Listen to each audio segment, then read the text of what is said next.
सभी को। जैसा कि आप जानते हैं कि हमारी जो वस्तुनिष्ठ प्रश्नों पर तैयारी है वह चल रही है, और इसी क्रम में आप जानते हैं कि आपकी जूनियर हाई स्कूल की एडेड परीक्षाएं लगी हुई हैं, एडेड जूनियर की, और जो परीक्षाएं आसन्न हैं 17 अक्टूबर को। तो इस परिप्रेक्ष्य में यह जो तैयारी है यह और भी अधिक इम्पॉर्टेंट हो जाती है आपके लिए, और इसको जो है विस्तार देने की ज़रूरत है, इसको और अधिक समय देने की ज़रूरत है। तो आज का हमारा जो पहला महत्वपूर्ण प्रश्न है, आचार्य नंद दुलारे वाजपेयी कैसे आलोचक माने जाते हैं। तो देखिए, आचार्य नंद दुलारे वाजपेयी जो है ये आप जानते हैं कि मुख्य रूप से छायावादी आलोचक हैं, और इनको सौष्ठववादी सौंदर्यवादी आलोचक की श्रेणी में रखा जाता है। और छायावाद में आलोचना के जो सशक्त लेखक हुए हैं उसमें आचार्य नंद दुलारे वाजपेयी जी का महत्वपूर्ण योगदान है। आज का जो हमारा दूसरा महत्वपूर्ण प्रश्न है वह है सूनी घाटी का सूरज उपन्यास, ये किसके द्वारा लिखित है। देखिए, सूनी घाटी का सूरज उपन्यास जो है श्रीलाल शुक्ल जी का उपन्यास है, और श्रीलाल शुक्ल जी बहुत महत्वपूर्ण उपन्यास की श्रेणी में हैं। आप जानते हैं कि इनका एक अति महत्वपूर्ण उपन्यास है राग दरबारी, जो कि बहुत ही महत्वपूर्ण है, कई बार परीक्षाओं में पूछा गया है। तो इस प्रकार से जो प्रत्येक लेखक हैं उनके महत्वपूर्ण रचनाओं पर हमें अपनी पकड़ बनाए रखना है। आज और जो तीसरा प्रश्न है वह है बिना दीवारों के घर नाटक किसके द्वारा लिखा गया है। तो देखिए, बिना दीवारों के घर नाटक मन्नू भंडारी जी के द्वारा लिखा गया है। इनकी एक अन्य महत्वपूर्ण कृति है 1 इंच मुस्कान, लेकिन 1 इंच मुस्कान एक ऐसी रचना है जो मन्नू भंडारी जी ने अकेले नहीं लिखा है, बल्कि ये मन्नू भंडारी जी और राजेंद्र यादव जी ने संयुक्त रूप से मिलकर 1 इंच मुस्कान को लिखा है। तो देखिए, अगर आज आप हमारे चैनल से पहली बार जुड़ रहे हैं तो चैनल को लाइक कर दें, सब्सक्राइब कर दें, शेयर कर दें, जिससे कि इस वीडियो का नोटिफिकेशन आपको सबसे पहले मिले और आपकी जो तैयारी है वह और अधिक गति पकड़े और अधिक मूर्त रूप ले सके। आप देख रहे हैं कि हमारे इन प्रश्नों में एक एक प्रश्नों में कम से कम 2-2 प्रश्न छिपे हुए हैं। इस प्रकार से यह जो नोट्स है यह हमारा विस्तार पाता जा रहा है।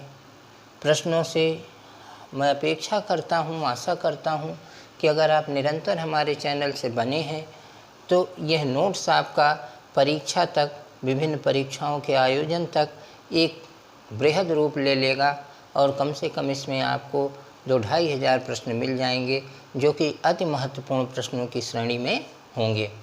आज का हमारा जो नेक्स्ट क्वेश्चन है वह है शिल्पी गीत नाट्य के रचयिता कौन हैं। तो शिल्पी गीत नाट्य जो है इसके रचयिता सुमित्रानंदन पंत जी हैं। आप जानते हैं कि सुमित्रानंदन पंत जी प्रकृति के सुकुमार कवि माने जाते हैं, और इनका एक अन्य गीत नाट्य भी है जो कि सौवर्ण गीत नाट्य भी इन्होंने लिखा है। आज का जो हमारा अगला प्रश्न है वह निबंध विधा से है। भवंती निबंध संग्रह किसके द्वारा लिखा गया है। तो जो भवंती निबंध संग्रह है यह आप जानते हैं कि अज्ञे जी के द्वारा लिखा गया है, और अज्ञे जी का जो पूरा नाम है वह क्या है, सच्चिदानंद हीरानंद बादशाह अज्ञे। तार सप्तक पत्रिका के संपादक भी ये रहे हैं। उसके बाद अज्ञे जी प्रयोगवाद के प्रवर्तक भी रहे हैं। आज का जो हमारा नेक्स्ट क्वेश्चन है, किस अलवार भक्त को राम की पादुका का अवतार माना गया है। देखिए, आप जानते हैं, और अगर नहीं जानते हैं तो कक्षाओं में बताए जाने वाले पॉइंट्स को अपने नोट्स में टू द पॉइंट लिखने का प्रयास करें। किस अलवार भक्त को राम की पादुका का अवतार माना गया। तो देखिए, षटकोपाचार्य को या षटकोप को जो है राम की पादुका का अवतार माना गया। और यह भी जानना जरूरी है इसी के साथ कि अलवार भक्तों की संख्या कितनी है। तो अलवार भक्तों की कुल संख्या 12 है। जिन्होंने जो राम काव्य की परंपरा की शुरुआत किया वह भी षट्कोपाचार्य जी ने किया और इनको राम की पादुका का अवतार माना गया। यह प्रश्न भी पूछा गया है कई बार परीक्षाओं में कि अलवार भक्तों की संख्या कितनी है। तो देखिए इस प्रश्न के साथ आपने अति महत्वपूर्ण प्रश्नों की श्रृंखला को भी देखा कि अलवार भक्तों की संख्या कितनी है। आपसे पूछा जाए परीक्षाओं में तो अलवार भक्तों की संख्या 12 है। आज का हमारा जो नेक्स्ट क्वेश्चन है यह व्याकरण से है, क्रिया से है। व्याकरण की क्रिया विधा से है कि चिड़िया आकाश में उड़ रही है, वाक्य में कौन सी क्रिया है। बहुत महत्वपूर्ण प्रश्न है। आप जानते हैं कि क्रिया के मुख्यतः 2 रूप होते हैं, अकर्मक और सकर्मक, और आपको इसमें बताना है, इस वाक्य में बताना है कि क्रिया का कौन सा रूप है। चिड़िया आकाश में उड़ रही है तो इस वाक्य में अकर्मक क्रिया है, अकर्मक क्रिया, अकर्मक क्रिया, अकर्मक। आपने देखा कि चिड़िया आकाश में उड़ रही है, वाक्य में अकर्मक क्रिया है। आज का जो हमारा नेक्स्ट क्वेश्चन है वह संस्कृत साहित्य से है। मालती माधव नाटक के लेखक कौन है। तो मालती माधव नाटक जो है भवभूति जी का नाटक है। और एक चीज़ और भी आपको जानना जरूरी है, इसमें कभी कभी अंक पूछ लिए जाते हैं। तो मालती माधव नाटक में 10 अंक है। इस तरीके से नाटकों पर, संस्कृत विधा पर भी आपको प्रश्नों की श्रृंखला मजबूत रखनी चाहिए, क्योंकि हिंदी में जो संस्कृत है वह जुड़ा हुआ है, उससे भी क्वेश्चन पूछे जाते हैं। ये बात अलग है कि संस्कृत साहित्य से कम क्वेश्चन पूछे जाते हैं।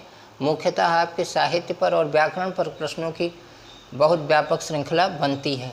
आज का जो हमारा नेक्स्ट क्वेश्चन है वह आलोचना विधा से है। दूसरी परंपरा की खोज के लेखक कौन है, लेखक का नाम बताना है।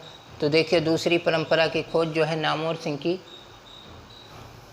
रचना है और यह किस पर केंद्रित है यह भी आपको जानना है। तो यह हजारी प्रसाद द्विवेदी पर केंद्रित है। आज का हमारा जो नेक्स्ट क्वेश्चन है वह जीवनी विधा से संबंधित है। आपको बताना है कि मनीषी की लोक यात्रा नामक जीवनी के लेखक कौन है। तो देखिए बहुत इम्पॉर्टेंट प्रश्न है। मनीषी की लोक यात्रा जीवनी के लेखक भगवती प्रसाद सिंह हैं। भगवती प्रसाद सिंह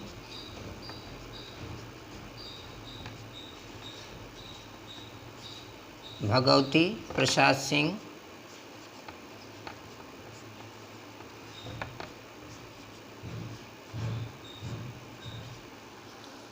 और यह किसके जीवन पर आधारित है यह भी आपको जानना चाहिए। तो यह कविराज गोपीनाथ की जीवनी पर आधारित है।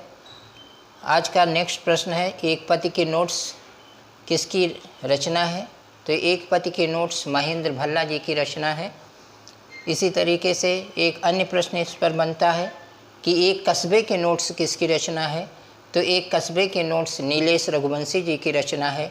मिलती जुलती रचनाओं से सतर्क रहें, अपडेट रहें, नोट्स में शामिल करें और चैनल को लाइक एवं सब्सक्राइब करें। धन्यवाद।